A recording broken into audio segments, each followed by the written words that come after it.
Good morning, Detroit. My name is Dave Lingholm, and I'll be your tour guide for the next 30 minutes of Detroit Unspun TV. We live in a busy metropolitan area, so let's cut to it and get you right to the bulldog bits. The Detroit branch of the Huffington Post officially launched yesterday. In her opening column, editor Simone Landon declared Detroit is the only place that matters. Now, she expects her claim is sure to draw a sneer at worst and a few follow-up questions at best. The Huffington Post also highlighted Detroit Public Schools' two new initiatives to teach children the value of saving money. Fans of the show, diners, drive-ins, and dives will see a few of their local favorites on the show. Coming up soon, reports the Detroit Free Press. If you like Supino Pizzeria, Traffic Jam and Snug, or the Clarkston Union, we highly suggest watching Triple D the next few weeks. Consumers are turning conventional wisdom about car buying on its head, says the Washington Post. The paper reports this November is on track to be the best month for car sales all year. And residents of Detroit could soon be shopping at a Maier store within the city limits, reports the Detroit News. Maier got tax breaks for a proposed new store where Redford High School used to stand. And a hearty congratulations goes out to Detroit Tigers phenom Justin Verlander on winning his very first American League Cy Young Award. He joins Denny McLain and Guillermo Willie Hernandez as the only Tigers pitchers to take home the award for the best pitcher in the American League. And our first story today is about the t-shirt company Down with Detroit.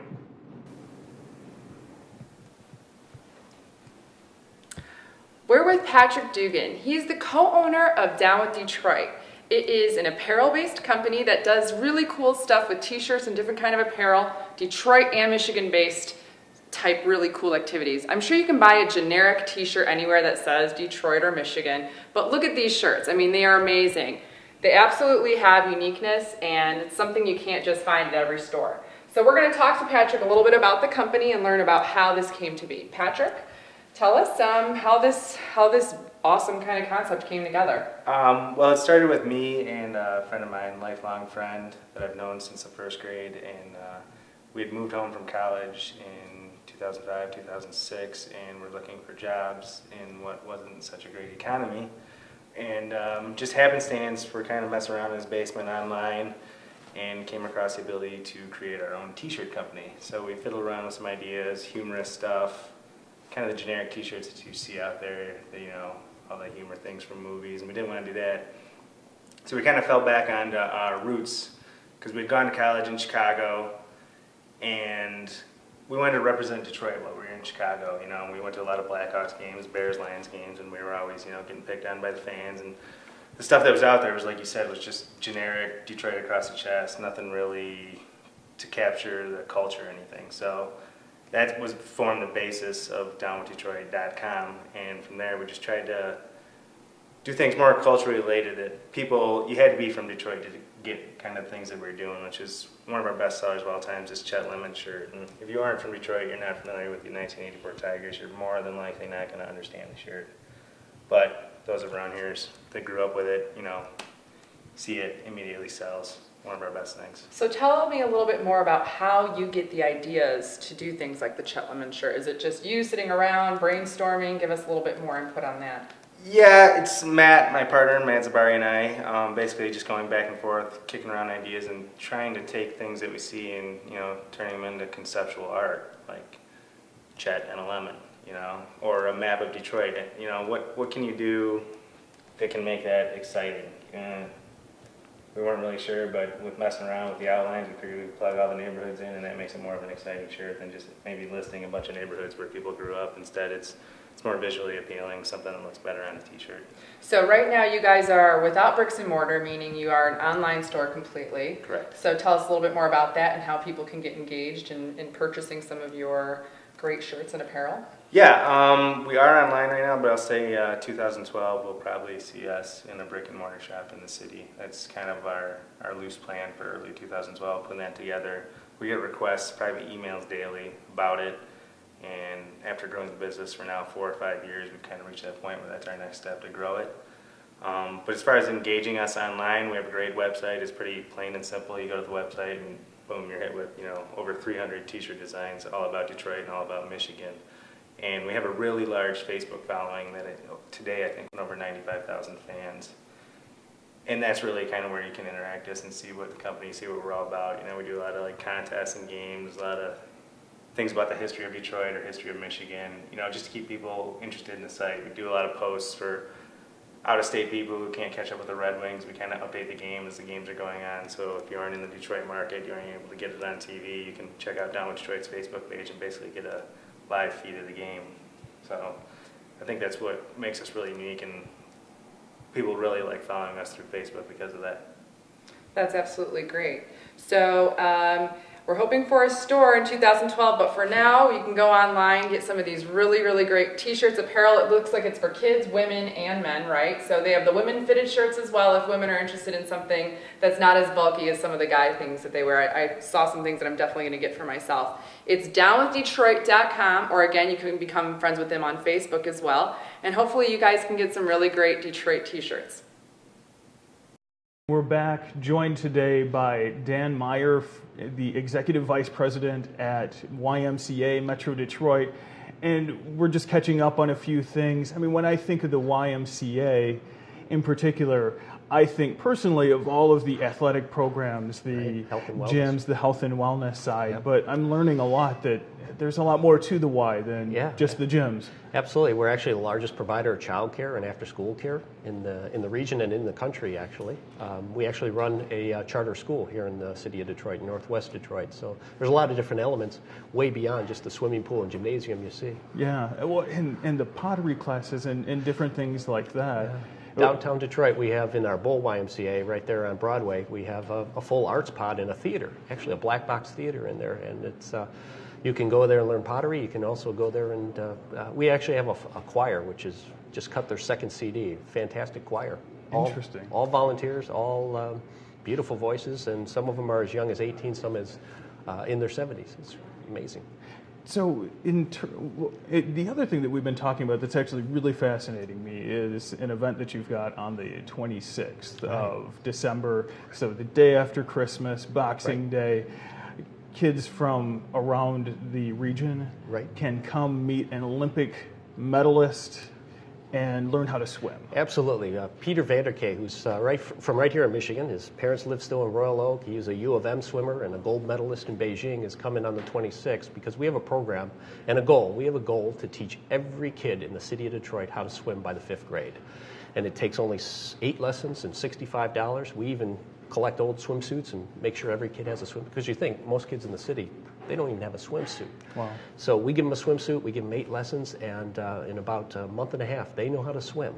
And we'd love to be able to say one day, every kid in the city of Detroit knows how to swim. So Peter Vanderkay is going to come down. He's actually going to teach lessons on the 26th, and everybody's welcome to come and take a look at and see this program, because it's an extraordinary thing that our lifeguards actually started. Well, it's kind of interesting, too. It fits right into the heritage of the Y with swimming lessons, getting their start here in Detroit at the old location that's now underneath Comerica Park. There's a lot. We've been here in Detroit for 156 years now. So the Y is not new to Detroit, and Detroit's not new to the Y. And swim lessons in 1910 got their start right here at the downtown Detroit Y. And since then, we've taught millions of kids to swim across the country. But too few kids here in Detroit have access to swimming pools, and yet we're a state surrounded by water. So the danger to a kid who grows up in the city is actually 3 times more likely to drown than somebody who grows up in the country or suburbs. And we're going to turn that around.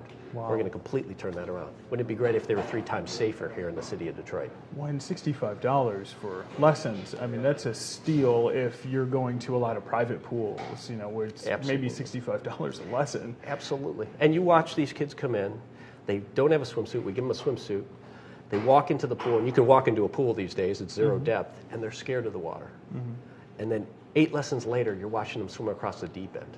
Confident, the skills they get, the confidence they get, it's really empowering.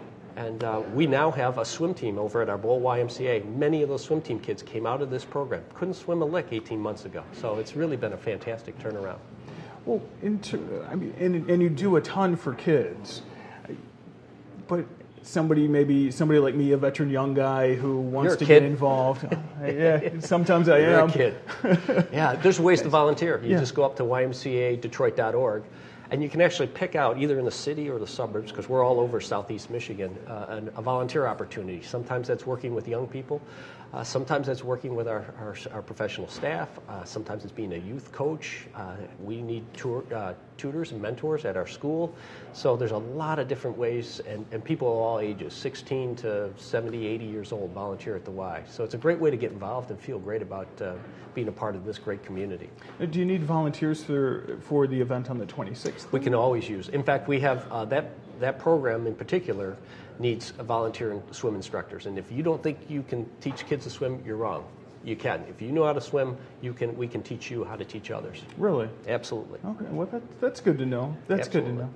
Oh, and there are also other dance classes and things like that people can be involved in as well. You know, the Y programming is designed to that particular community. Okay. So we have a volunteer board at every branch, and they determine what the needs of their community are, and then that Y will design their program to meet it. So in some areas, we need a lot of after-school programming. The Y will be there. A lot of other places, day camp in the summer, for example. It's one of our larger programs. But it's all tailored. The classes, the youth sports, the adult sports, or whatever, it's all tailored to the needs of that particular community.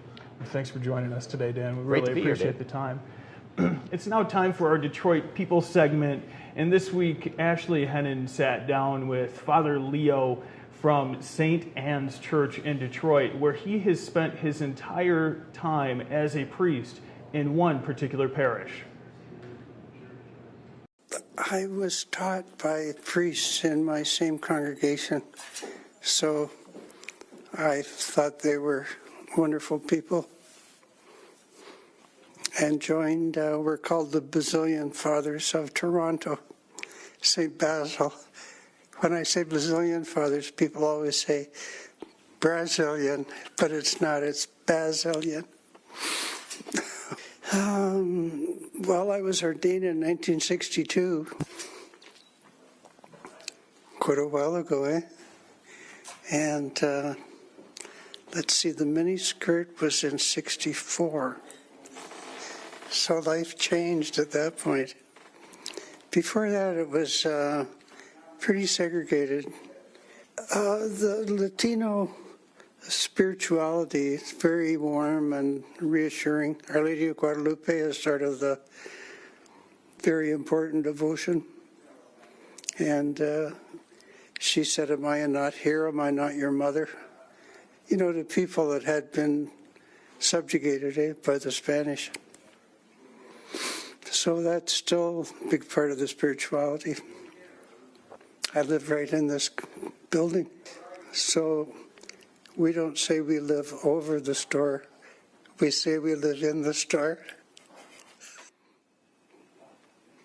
I don't think I ever had any doubts about what I was doing. When we were ordained, they said, "Are you present yet to say ad sum, I am present, and take one step forward?" And I forgot to take the step forward, and I thought, oh my gosh, I didn't get ordained. But people said, "Oh, you did. You don't have to worry." I was ordained at 26.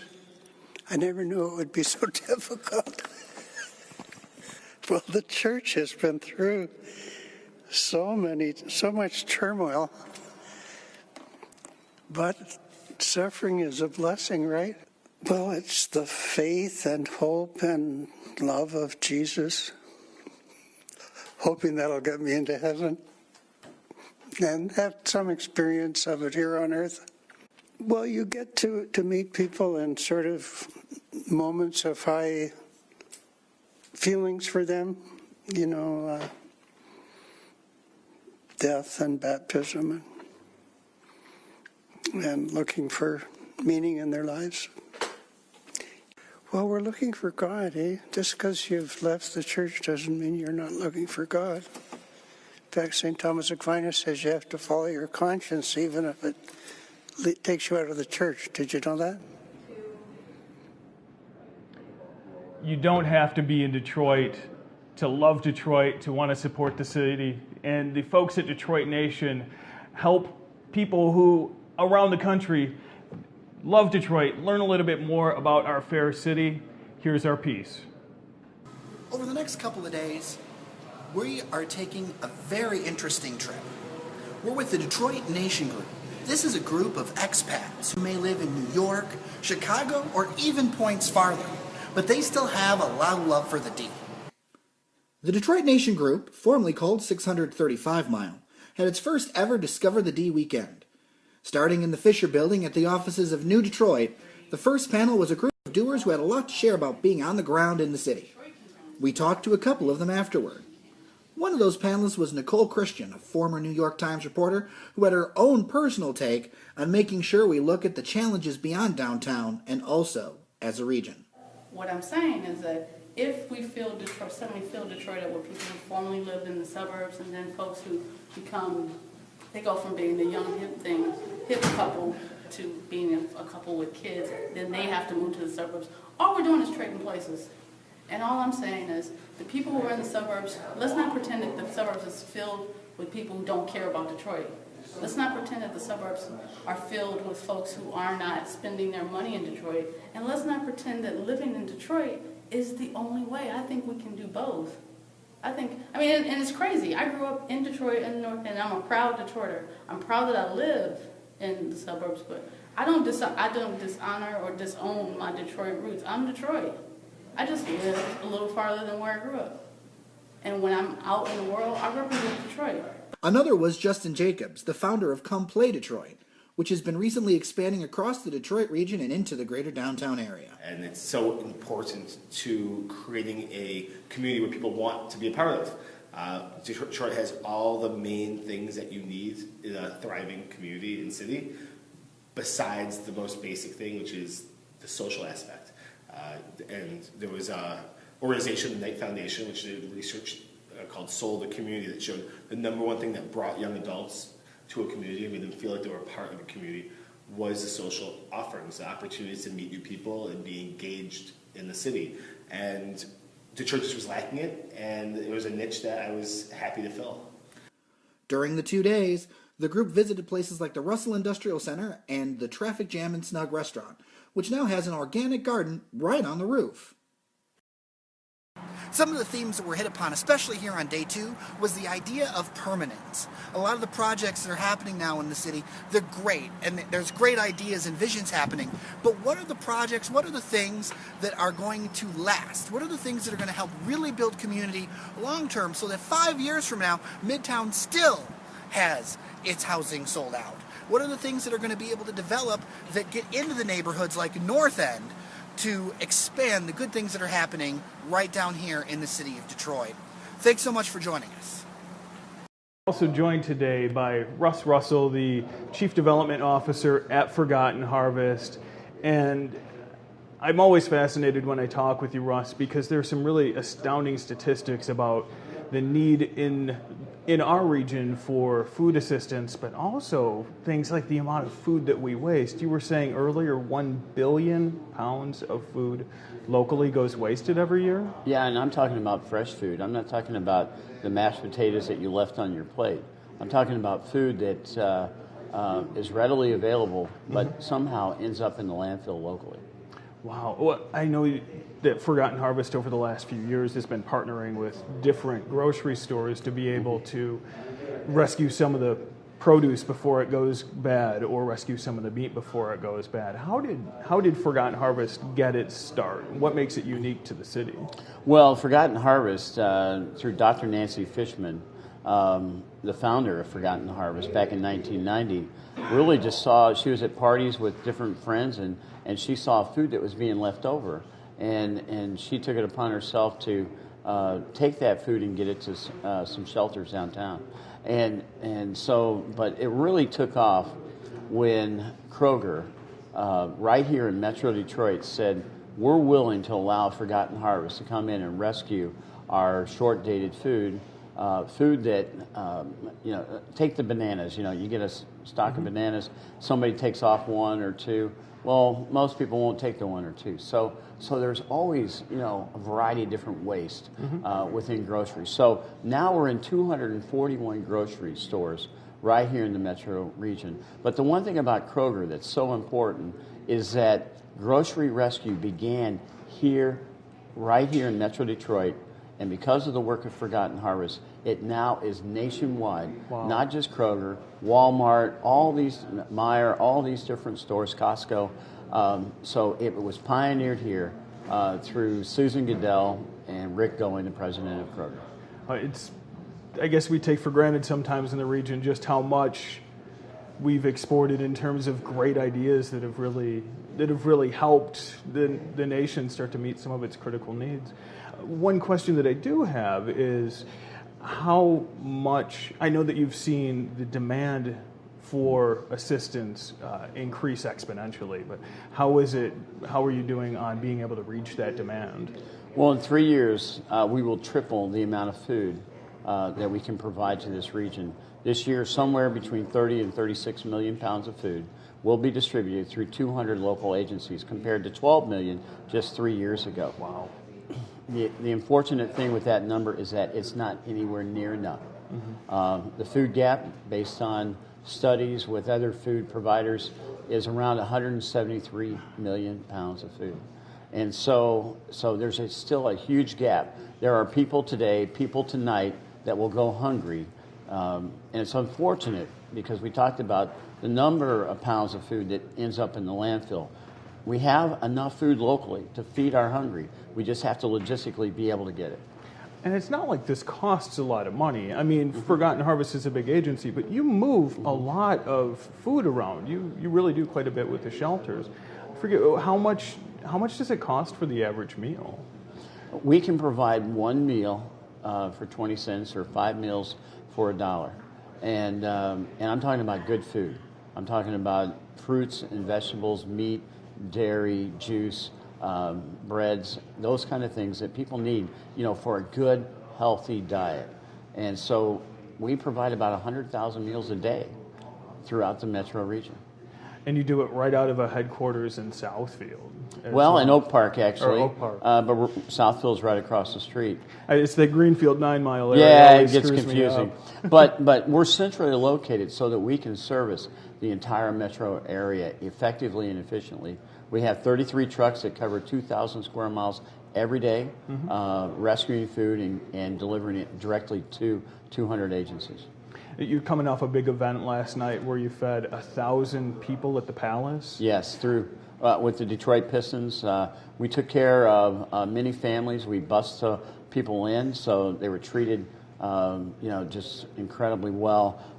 The Pistons coach and others got involved with the Palace staff. They prepared the meal. We provided the food and getting the people there. So it was a great event. That sounds like it. What other kinds of opportunities are coming up, or what other events do you have coming up? Well, we've got a big concert at Hard Rock on Friday tonight, actually, and then we also, have our Kroger Stuff the Truck event at all the Krogers in the metropolitan region this Sunday, and then next week we have another Thanksgiving dinner downtown at the Sunday Dinner Company for homeless vets, and it just keeps rolling on and on and on.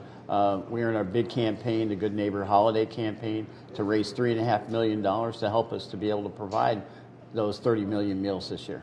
So if somebody wants to get involved, how do they start? Just go to ForgottenHarvest.org, and you can look at our website, and you can see all the different activities that we're involved in, and I'm sure there's something, very unique to you that you'd want to get involved in. Great. Well, thanks for spending a little bit of time with us today, Russ. And sure. It's always good to catch up with you a bit. Yeah, thanks, Dave.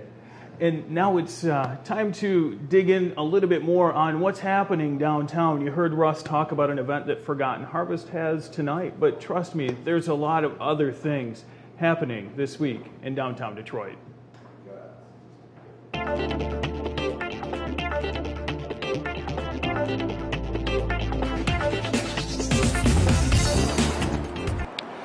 picking up the turkey and all the trimmings this weekend in preparation for Thanksgiving, right? Of course. And just looking at the parking lot of your local market is probably making you think that everyone else in Metro Detroit is doing the same thing. What you need is a few hours of downtown Detroit entertainment to put you back in the mood to enjoy everything fun about Thanksgiving. So here are 5 suggestions to get you back in the right holiday frame of mind. The 2011 Campus Martius tree lighting. This is a pure Michigan tree lighting with a 55-foot Norway spruce coming all the way from Cadillac. And that choir that everyone loved from Chrysler's Super Bowl commercials?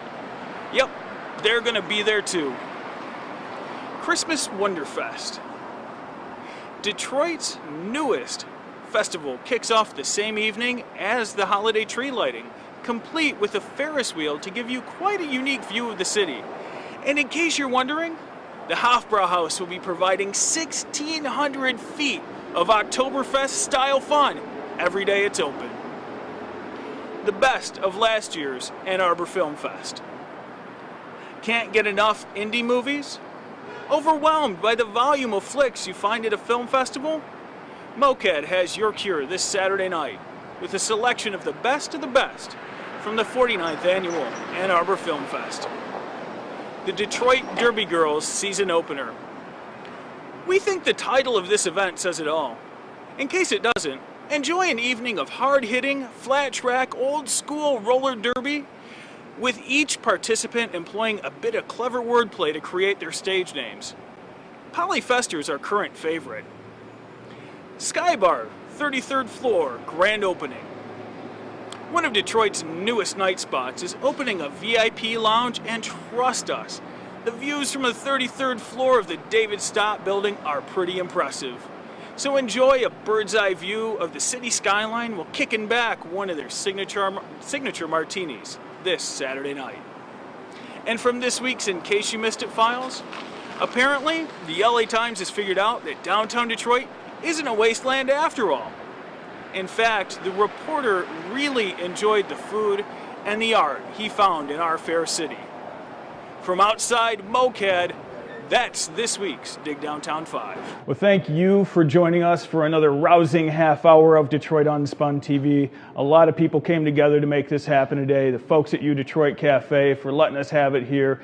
The people at Down with Detroit for giving me the sweet threads.